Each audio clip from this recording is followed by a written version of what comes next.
Hi, my name is Sebastian Wong, My name is Stanley Cheatham. I'm Smart Sufyan. and this is our HOSA Emotional Wellbeing Challenge presentation. Our primary theme was Beyond the Screens, the impact of social media. I'll start us off with a general context, which is just identifying social media. This includes any form of digital communication through which users create online communities to share information, ideas, personal messages, and other content. This can include platforms like Instagram, YouTube, TikTok, Snapchat, etc. In the context of this project, the problem is also social media's success. Social media has become very popular, especially among teenagers and Gen Z. On average, teenagers spend 4.8 hours a day on different forms of social media.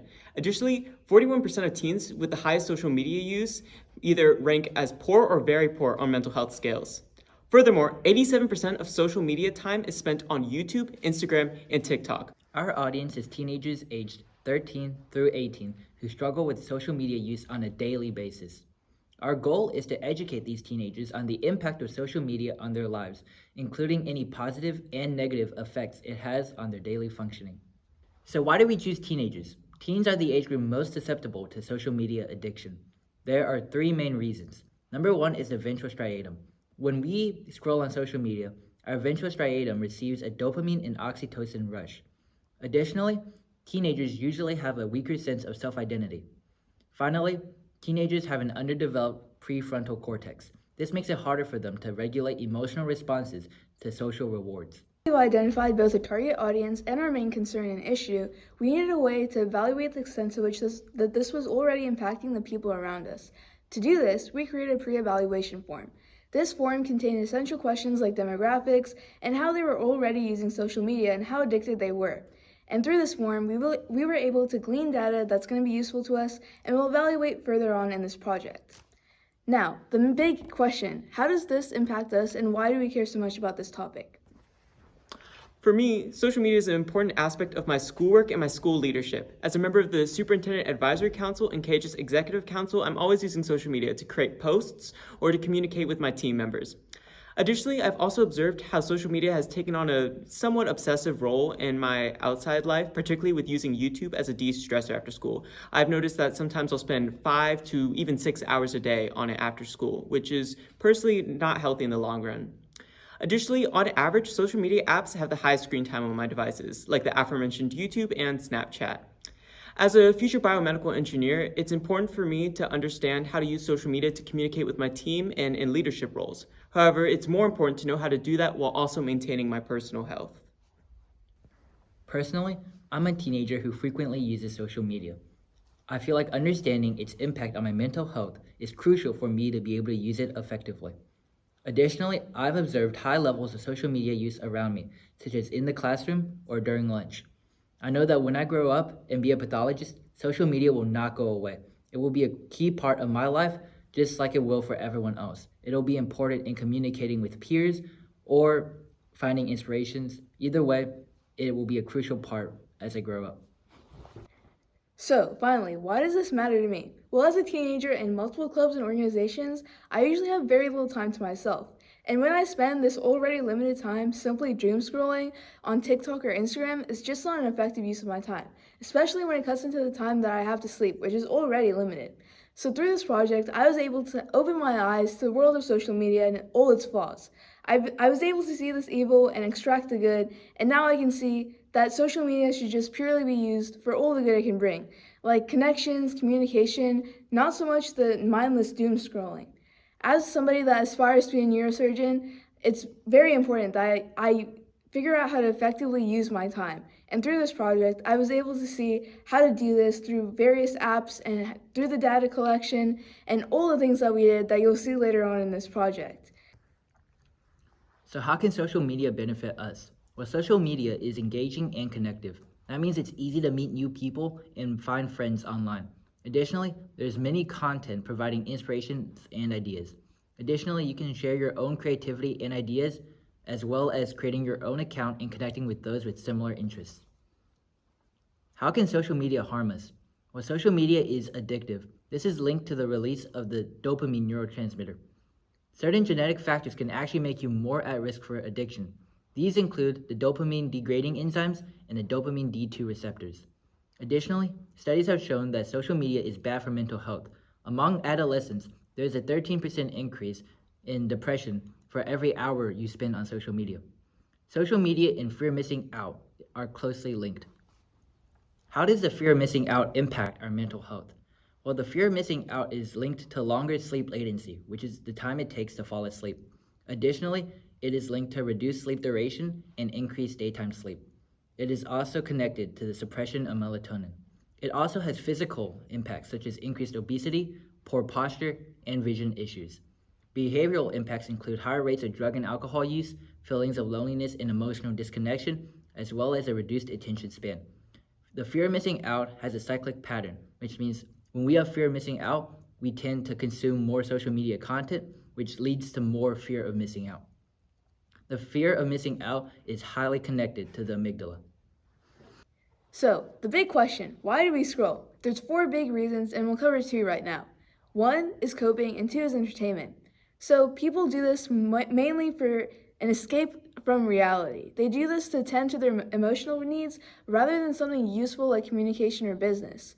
On the other hand, people also use social media and scrolling as a way to fulfill their entertainment needs. There's always something new on the horizon, and always a new trend or a new fad that's going on, and people must see this and must be able to talk about this. Otherwise, they feel like they're missing out, like Sebastian talked about earlier. So, for the other 2 reasons for why we scroll, business and connecting. Social media has become a platform for both business and e-commerce. 72% of Gen Z users use social media for customer service. Additionally, dropshipping is a huge booming industry that has been growing on social media.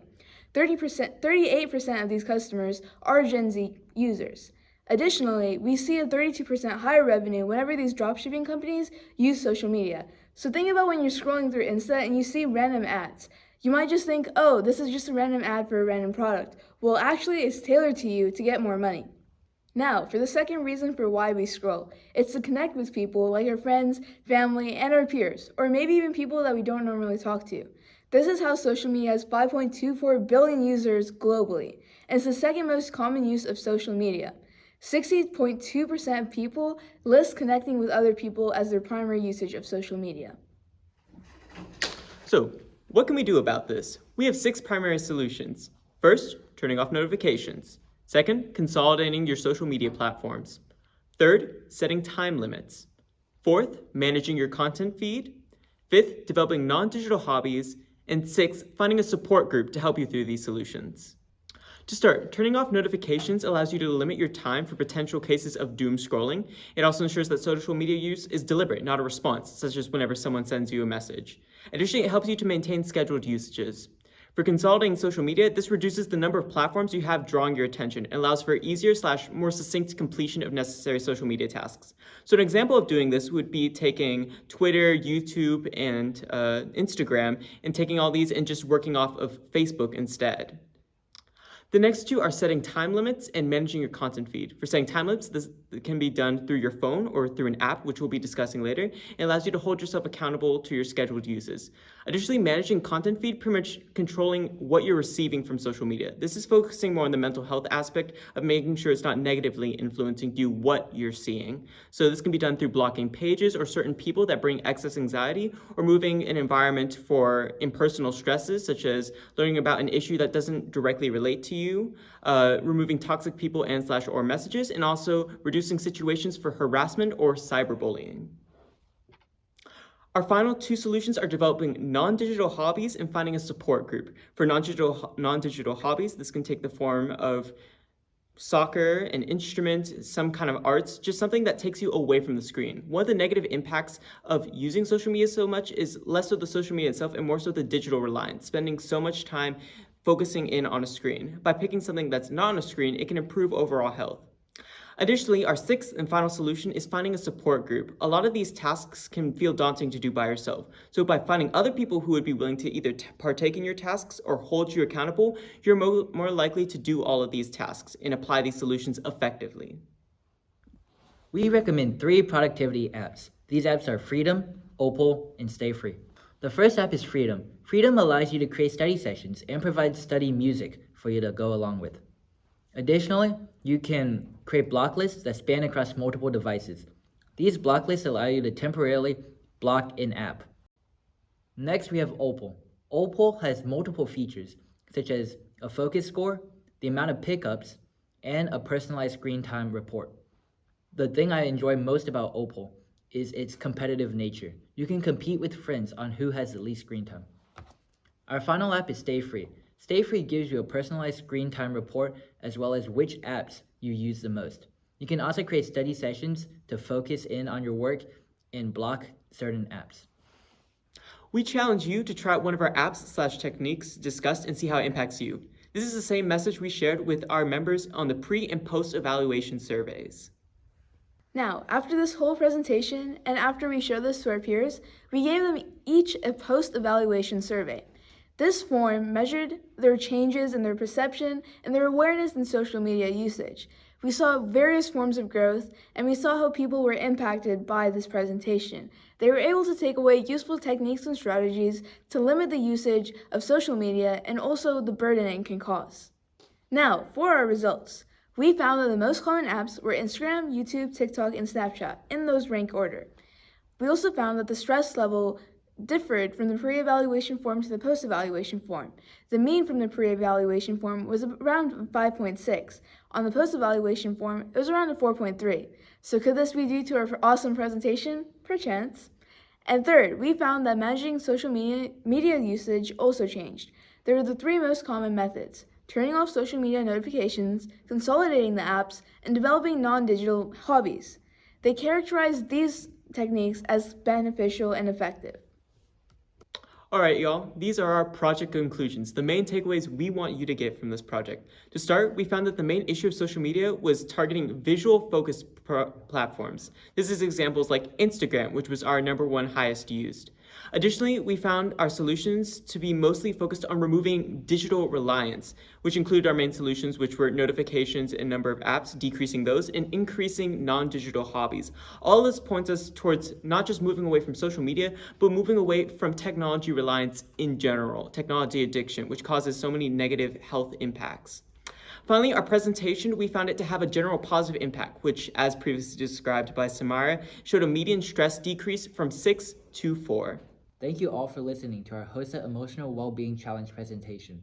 Beyond the screens, the impact of social media.